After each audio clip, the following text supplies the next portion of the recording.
As secas no Nordeste brasileiro são fenômenos naturais que acontecem de tempos em tempos, mas uma delas, em especial, foi devastadora. Estima-se que aproximadamente 500 mil pessoas tenham morrido de fome e sede em apenas 2 anos aqui na nossa região.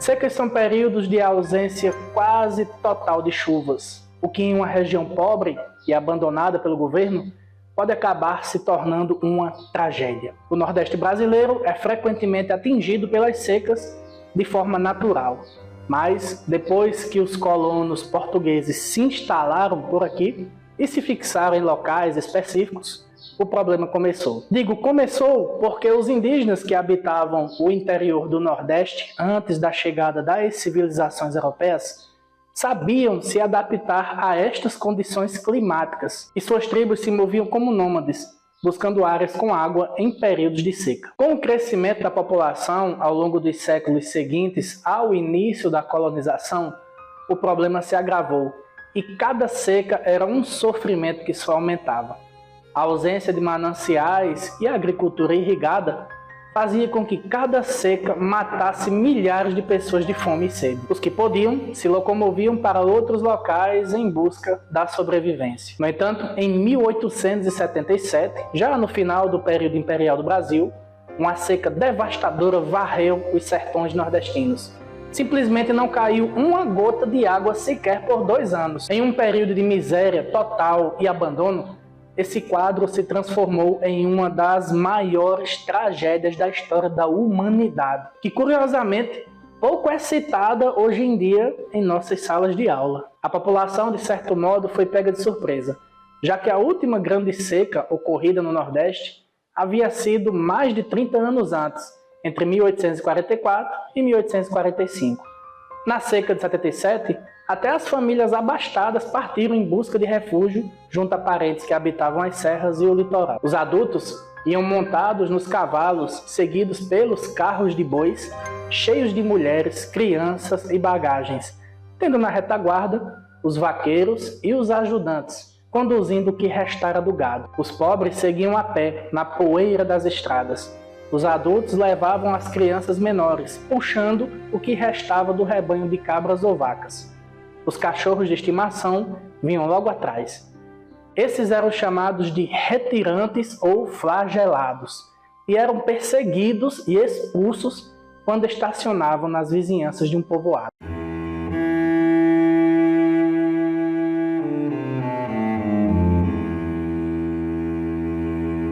Os moradores dos povoados temiam os saques nos comércios e armazéns, como rotineiramente acontecia. As cidades, além dos vales férteis, ficavam apinhadas de flagelados. Aracati, no Ceará, que contava com 5 mil habitantes naquela época, antes da seca, passou a abrigar mais de 60 mil pessoas durante esta estiagem. Fortaleza se converteu na capital do desespero. De 21 mil habitantes registrados no censo de 1872, passou a ter 130 mil. Muitos dos retirantes morriam nas veredas e estradas. Os que conseguiam alcançar os centros urbanos chegavam à beira do colapso e impressionavam pela desnutrição. Esqueléticos, descalços e seminus, eles ocupavam ruas e praças, com os olhos encovados, implorando por comida. Eles se tornaram o pior pesadelo da elite, que os enxergava como verdadeiros animais. A economia provincial, já abalada pela crise do algodão, quase acabava de vez. Escravos foram vendidos para o Sudeste. Os rebanhos, salvo algumas cabeças conduzidas pelos retirantes, eram dizimados pela ação das doenças. Por todo lugar ocorriam furtos, extravios, muita fome e sede. A flora e a fauna praticamente desapareceram. As lavouras foram exterminadas. Para agravar o quadro da tragédia, uma epidemia de varíola e cólera dizimou milhares de pessoas. Mulheres se prostituíam em troca de comida e multiplicavam-se os casos de estupros. Foi um pandemônio geral. E se você quiser saber como se deu a epidemia de cólera no final do século XIX aqui na região do Seridó do Rio Grande do Norte, clica nesse card e assista o vídeo que preparamos sobre este assunto. O escritor Rodolfo Teófilo, testemunha desta seca, escreveu que a peste e a fome matam mais de 400 por dia. Ele estava horrorizado com o que assistia. Certo dia, estava parado numa esquina e em pouco tempo viu passarem 20 cadáveres.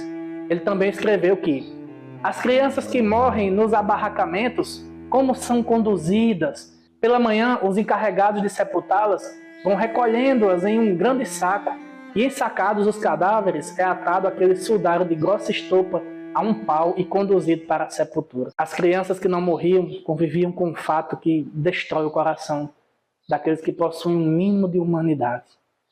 Algumas crianças que já haviam aprendido a andar voltavam a engatinhar devido à fraqueza causada pela fome. Foi puramente a fome que matou essas pessoas. Quando não era por inanição, era por ingestão de vegetais venenosos. Tamanho era o desespero. No momento em que palmeiras, amêndoas e cocos já não eram mais o suficiente, as pessoas recorreram à carne de cachorros e até mesmo de urubus. A tragédia alcançou repercussão internacional e na capital do Império e nas províncias do Sul foram organizados bailes e banquetes beneficentes para as vítimas da seca, embora essa atitude estivesse muito longe de enxergá-los como o que eram, seres humanos. Não é para menos que nessa época o governo já tomava uma atitude para manter esse tipo de gente em seu devido lugar, os currais da seca. O nome fazia sentido para as autoridades, visto que animais bestializados como aqueles sertanejos precisavam ser confinados em instalações desprovidas de qualquer estrutura e vigiadas por guardas, em uma espécie de campo de concentração nordestino, a fim de evitar os saques e o caos. Devido à pressão pública que partia daqueles que ainda possuíam humanidade, o governo imperial enviou, no período desta seca, uma comissão de engenheiros que determinou a perfuração de poços, a construção de estradas de ferro e de rodagem e o armazenamento de água. Os resultados dos estudos na região ainda indicaram a construção de barragens ou açudes. O açude do Cedro, no Ceará, foi uma das primeiras grandes obras de combate à seca realizadas pelo governo imperial.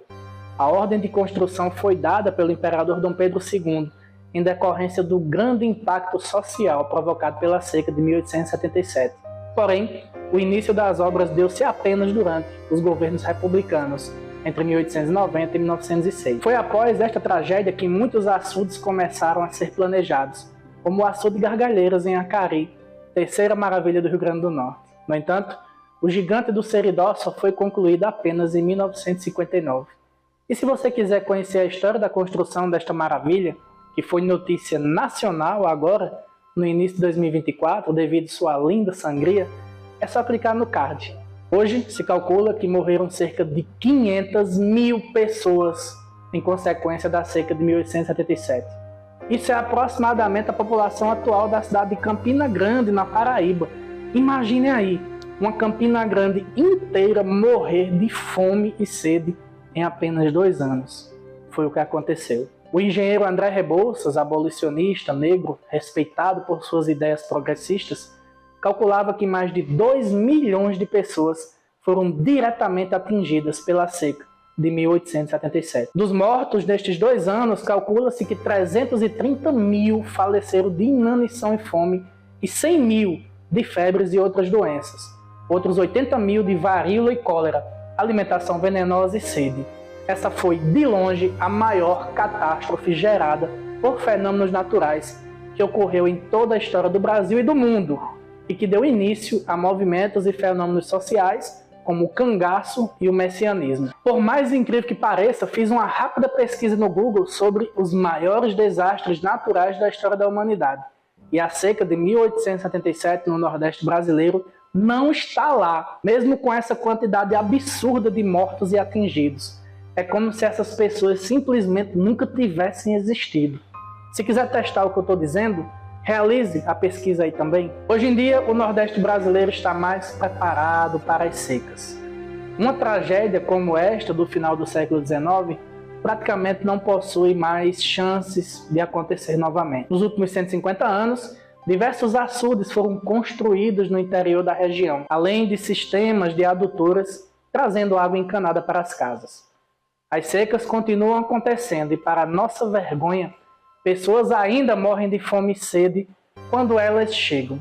Mas hoje o número é bem menor. O avanço tecnológico e social do Nordeste, principalmente nas últimas décadas, nos protege e evita que catástrofes como esta venham a se repetir. Nos últimos anos, um sonho de quase 200 anos se tornou realidade. A transposição do Rio São Francisco hoje leva água para as regiões mais secas da região Nordeste, amenizando a escassez deste recurso tão essencial para a vida em tempos de ausência de chuvas. Se gostou, se inscreva no canal, me segue no Instagram, compartilhe o vídeo, deixe o seu like e aguarde, os nossos próximos vídeos. Muito obrigado pela sua audiência.